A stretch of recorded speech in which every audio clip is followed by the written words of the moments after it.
मतलब जो इंसान यहाँ आता था वो अहद था, ये अब क्या हो गया। रिदा की रुखसती के बाद रिजा अपने कमरे में आ चुकी थी। अम्मी, रोशान और सुहेल साहब बाहर बैठे थे। वो सर दर्द का बहाना बना के कमरे में चली आई थी। दिल में बस वही नाम गूंज रहा था, बार बार विलियम्स अपने हाथों पे महसूस हो रहा था। इसे रोना भी बहुत आ रहा था।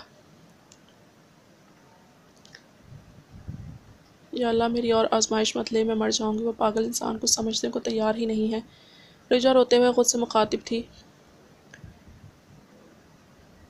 एक पहले आप ही के चले जाने से इसका दिल इस कदर उदास हो रहा था और अहद के बारे में जानकर इसका दिमाग ही साए साए करने लगा था। रिजा पर बेड पे बैठी परेशानी से मुसलसल अपनी उंगलियां मरोड़ रही थी। अचानक दरवाज़ा खुलने की आवाज़ आई। इसने फ़ौरन आंसू साफ कर लिए। रिजा बेटा, अम्मी ने अंदर आते वक्त रिजा के आंसू देख लिए थे। वो इसके पास बेड पे बैठी और परेशानी से पूछने लगी, क्या बात है रिजा, तुम क्यों रो रही हो। अम्मी, आप ही के साथ जो हुआ और इनकी शादी इतनी जल्दी, सब इतने जल्दी हुआ तो आप ही के बारे में सोच के रो रही थी। रिदा के ने जो देखा वो वाकई बहुत मुश्किल था, लेकिन बेटा हैदर जैसा इतना अच्छा और समझदार जीवन साथी बदले में अल्लाह ने इसे अता किया है। तुम फिक्र मत करो बेटा, रिदा के नसीब इंशाल्लाह बहुत अच्छे होंगे। अम्मी ने इसके आंसू साफ करते हुए कहा। रिजा ने मुस्कुराने लगी और इसने इस बात में सर हिलाया और इसका चेहरा थपथपाया। अम्मी, वो रामीन जाने लगी तो रिजा ने हाथ पकड़ लिया। वो कुछ हिचकिचा रही थी। वो अम्मी को बताना चाहती थी कि अगर कोई प्रपोज़ल आया तो वो इनकार कर दे, मगर अहद के बारे में सोच कर ही इसने झुरझुरी से ली थी। क्या बात है रिजा, रामीन को इसका रवैया अजीब सा लगने लगा था। वो बहुत परेशान लग रही थी। कुछ नहीं अम्मी, ऐसे ही। रिजा ने पहले बताने का सोचा, फिर अम्मी के बारे में सोच के चुप हो गई। मुझे पता है कि तुम्हें रिदा की याद आ रही है ना, पर बेटा वो अब शादीशुदा है।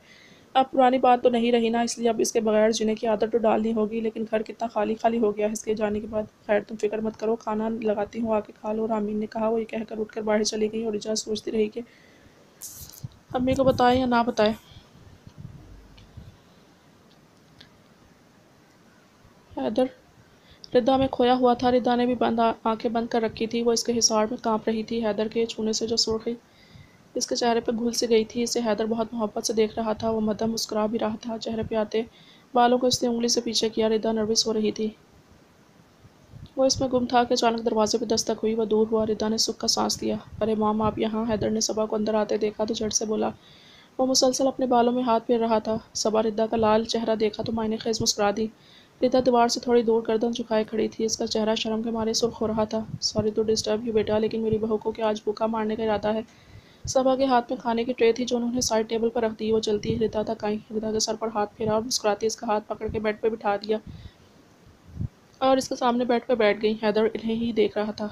बेटा, तुम्हारी और हैदर की शादी जिन हालात में हुई है, मैं जानती हूँ तुम्हारे लिए शादी को एक्सेप्ट करना आसान नहीं होगा, पर बेटा जो हुआ इसे भूल जाओ और हैदर के साथ एक नए रिश्ते की शुरुआत करो। और इस घर को कभी पराया मत समझना। ये घर जितना है हैदर का है, इतना ही तुम्हारा भी है।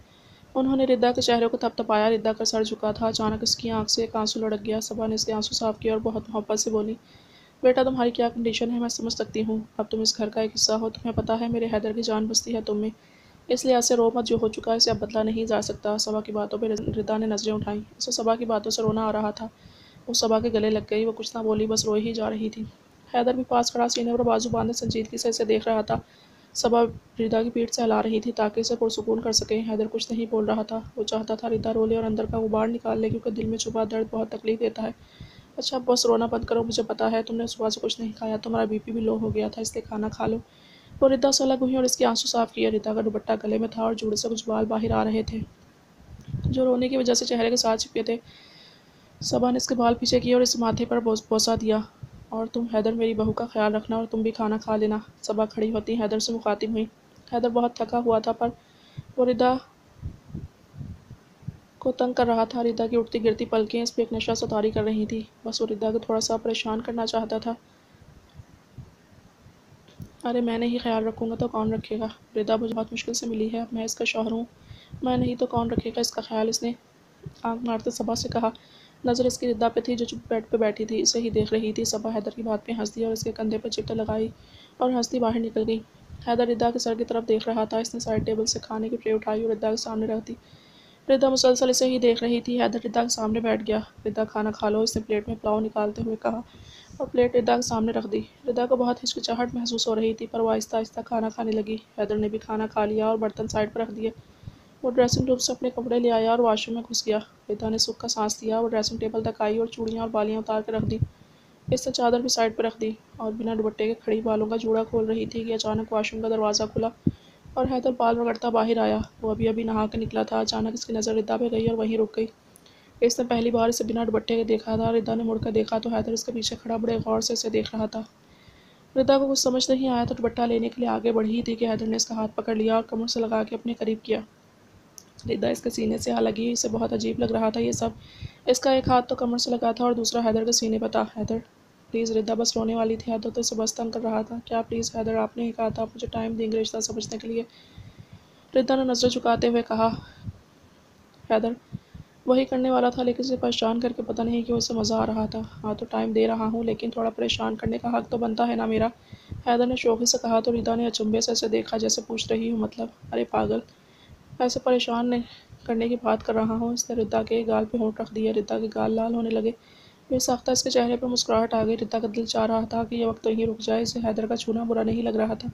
हैदर पीछे हुआ, इसके कबाल कान के पीछे अड़सी और बोला, जाओ ज़रा रिद्दा चेंज कर लो, बहुत थक गई होगी तुम। हैदर ने रिद्दा को छोड़ा तो रिद्दा ने हाँ में गर्दन हिला दी और ड्रेसिंग रूम से बैग से एक हाफ वाइट कलर का लॉन का सूट निकाल के ले आई और वॉशरूम में घुस गई। नहा के बाहर आई और सोचने लगी कि अब वो कहाँ सोएगी। बालों से पानी टपक रहा था और चेहरे पर रौनक सी आ गई थी। बालों का पानी से सारी कमर भिगो चुका था। कमरे में एसी की कूलिंग की वजह से ठंड लग रही थी। हैदर बेड पर बैठा मोबाइल यूज़ कर रहा था। इसने रिद्दा को इधर उधर देखते देखा तो इस्तफसार किया, क्या हुआ रिद्दा, क्या ढूंढ रही हो। वो हिचकिचाई तो हैदर ने कहा, क्या मैं हूँ, मैं सोऊंगी कहाँ। इसने पूरे कमरे में नज़रें दौड़ाते हुए कहा तो हैदर मुस्कुराया। कहाँ का क्या मतलब है, ये बेड अब शो के लिए तो रखा नहीं है, सोने के लिए ही रखा है, तो आ जाओ। हैदर ने मजाक के अंदाज में कहा तो रिद्दा ने हैरत से आंखें बड़ी की। मतलब बेड पे नहीं, रहने दे, मैं काउच पे सो जाऊंगी। रिद्दा ने काउच की तरफ इशारा किया और बेड से तकिया लेने आई तो हैदर ने इसका हाथ पकड़ लिया।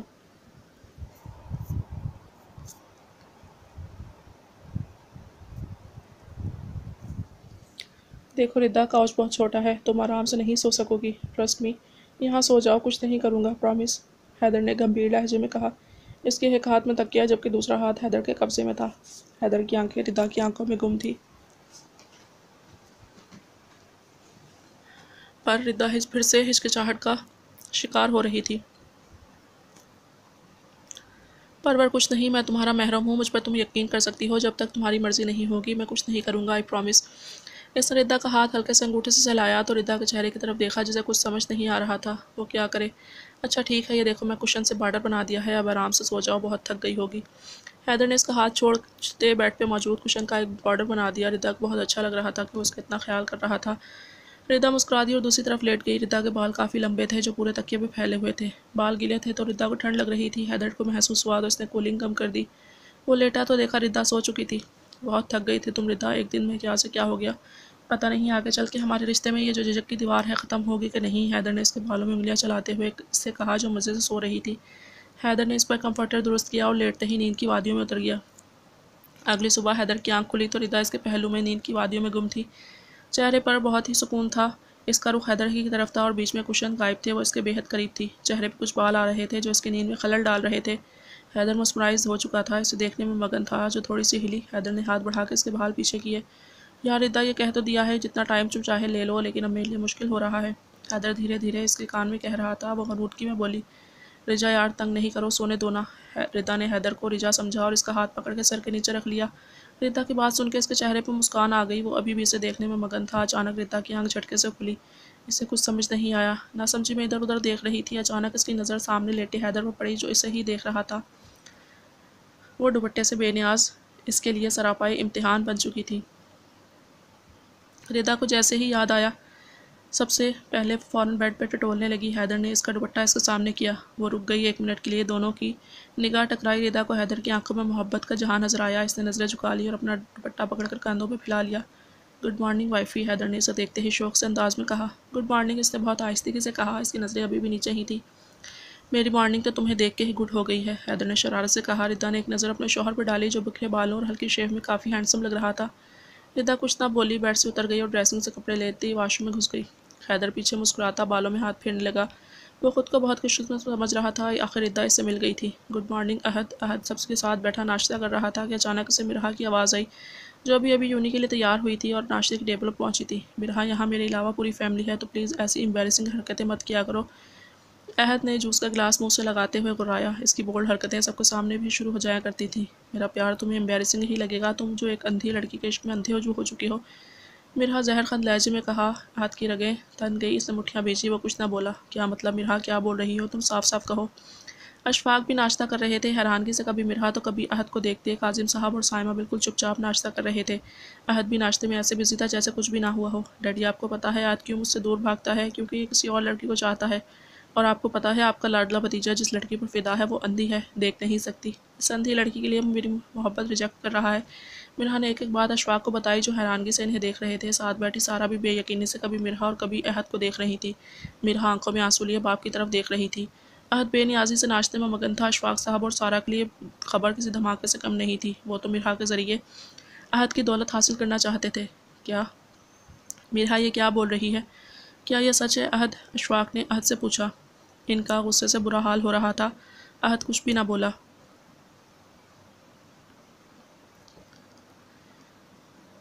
मैं तुमसे कुछ पूछ रहा हूँ अहद, जवाब दो, क्या सच है? अशफाक ने गुस्से से अहद से कहा, जो ऐसे बिहेव कर रहा था जैसे कोई असर ही ना हो।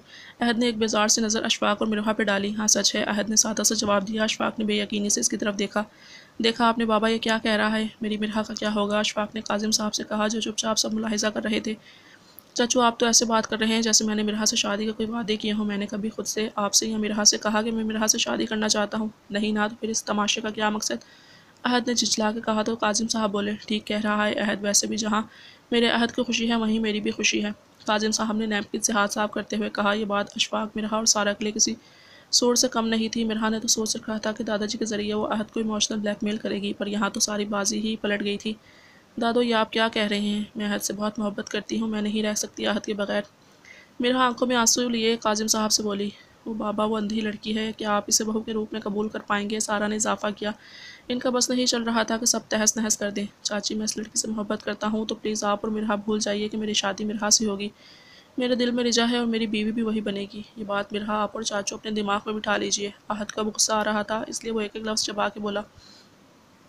देखा पापा, इस अंधी लड़की के लिए हमसे बदतमीज़ी कर रहा है ये, अशफाक ने काजिम साहब से कहा। काजिम साहब और साइमा चुपचाप ये सब देख रहे थे।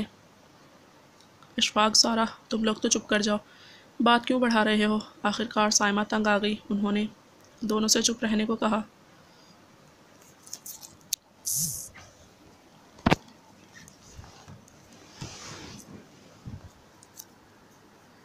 ऐसे कैसे चुप कर जाए अम्मी, हमारी बेटी की ज़िंदगी बर्बाद कर रहा है। अशफाक ने खड़े होते हुए अहद की तरफ इशारा करते हुए कहा।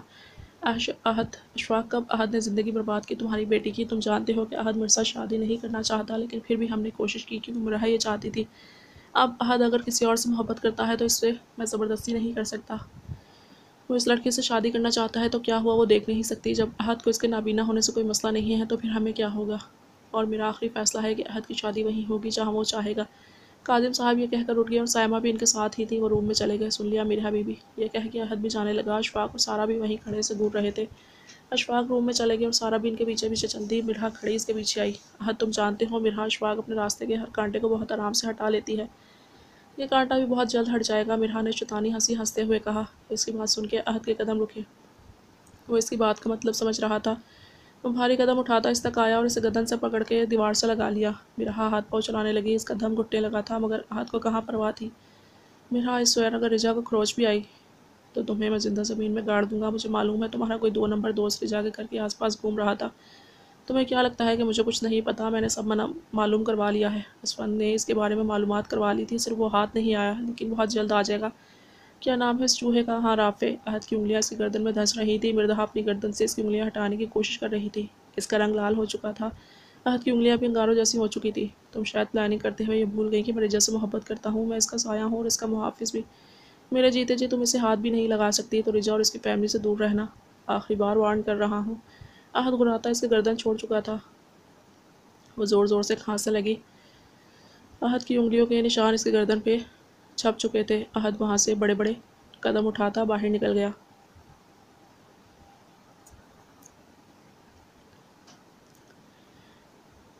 मिरहा गहरी सोच गर्दन हिलाती सोचने लगी इसके बारे में कि इसे कैसे पता चला। दरअसल असफन ने फिर से रिजा कमरे के बाहर भटकते देखा तो इसकी तस्वीर बना ली और फिर इसकी सारी इन्फॉर्मेशन निकाली थी।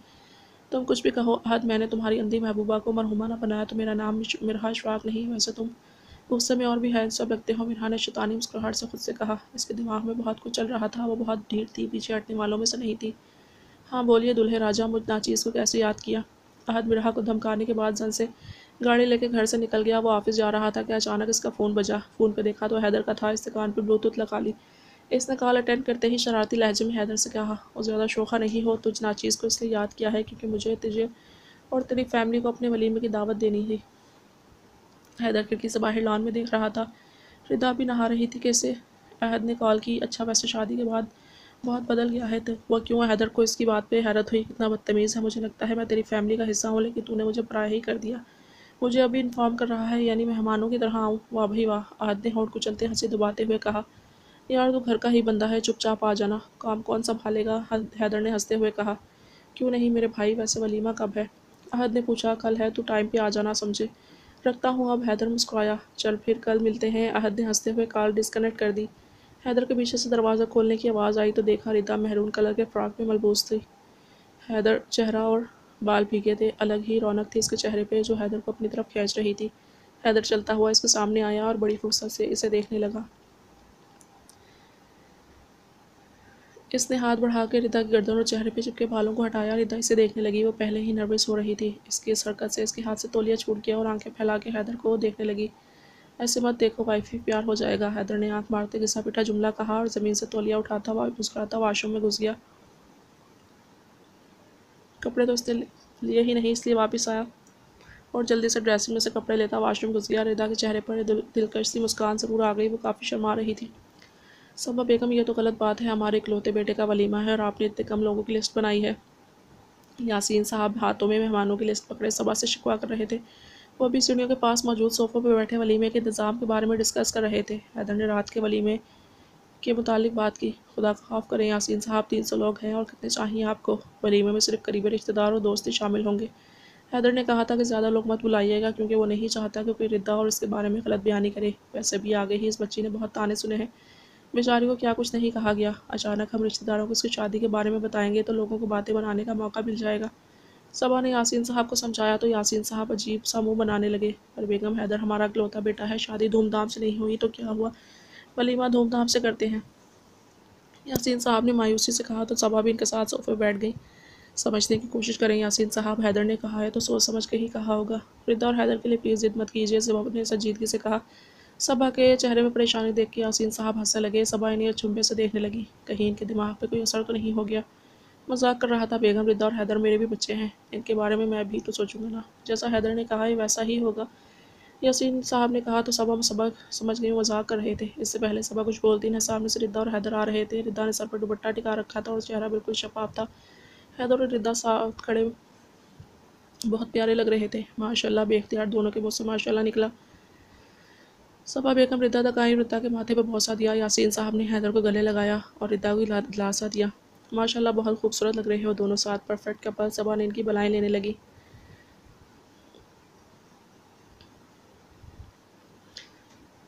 बस करें बेगम, आपकी ही नज़र ना लग जाए दोनों को। यासीन साहब ने सबा को छेड़ा जो इन्हें घूरने लगी।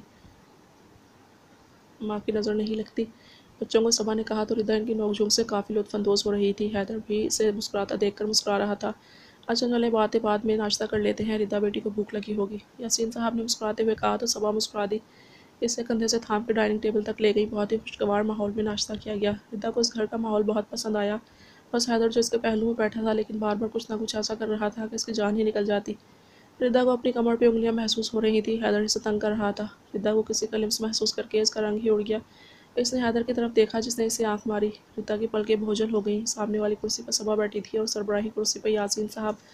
हैदर ये क्या कर रहे हैं, रिदा ने आहिस्ती से हैदर से कहा। हैदर इसकी बात पर मुस्कुराया और धीरे से बोला, तुम बच्ची हो, क्या समझ ही नहीं क्या कर रहा हूँ। तो रिदा ने हैरानगी से इसे देखा। वो लाल हो रही थी। इसने नज़रें झुका ली। प्लीज़ हैदर, सब हैं यहाँ, परेशान मत करे, रिदा ने कहा तो। ओके ओके, नहीं कर रहा परेशान, अब आराम से नाश्ता करो। इसने इसकी कमर पे हल्का सा दबाव डाला और हाथ हटा लिया। रिदा कहाँ हो। रिदा को ढूंढता बाहर लॉन में आ गया, जो नाश्ते के बाद लॉन में बैठी थी। हल्की हल्की हवा चल रही थी। वो बैठी किसी बारे में सोच रही थी। इसे सबका रवैया बहुत अच्छा लगा था। अरे तुम यहाँ हो, वैसे क्या सोच रही हो। हैदर इसके साथ वाली कुर्सी पर बैठते हुए पूछने लगा। रिदा ने मुस्कुरा के सरनामे हिलाया। अच्छा छोड़ो, ये देखो। हैदर ने इसके सामने एक मखमली डब्बा रखा। रिदा ने इसे सवालिया नज़रों से देखा। इसमें क्या है? इससे सवाल किया। हैदर ने इस डब्बी से एक खूबसूरत नाजुक से सोने का ब्रेसलेट निकाला और रिदा के सामने किया। यह रिदा ने इसे देखते कहा तो हैदर ने इसकी कलाई थाम ली और ब्रेसलेट इसकी कलाई की जीनत बना दी। ये शादी का गिफ्ट है, वो शादी की रात दुल्हा दुल्हन को देता है। हमारी शादी नॉर्मल नहीं थी, सब इतनी जल्दी में हुआ कि कुछ करने का मौका ही ना मिला, तो मॉम ने दिया है तुम्हें देने के लिए। हैदर ने इसके हाथ को सहलाते हुए कहा तो कल के बारे में सोच कर रिदा की आंखें भर आईं। आंसू लड़ियों की मानिंद इसकी आंखों से बह निकले। हैदर ने नरमी से इसके आंसू साफ कर दिए और इसके हाथ को लबों से छुआ। रिदा बस इसे ही देखी जा रही थी। क्या वो इतना मोहब्बत करने वाला इंसान डिजर्व कर सकती थी? क्या देख रही हो? हैदर ने इसे खुद को तकते पाकर पूछा तो पूछ बैठा। इसका हाथ अभी भी हैदर के हाथ में था। कुछ नहीं, रिदा ने सादा से जवाब दिया। अच्छा, कल हमारा वलीमा है, तुम्हें कोई एतराज़ तो नहीं है ना? हैदर ने रिदा को बताया तो रिदा ने सर झुका लिया। मुझे क्या एतराज़ होगा भला? रिदा ने कहा तो हैदर मुस्कुरा दिया।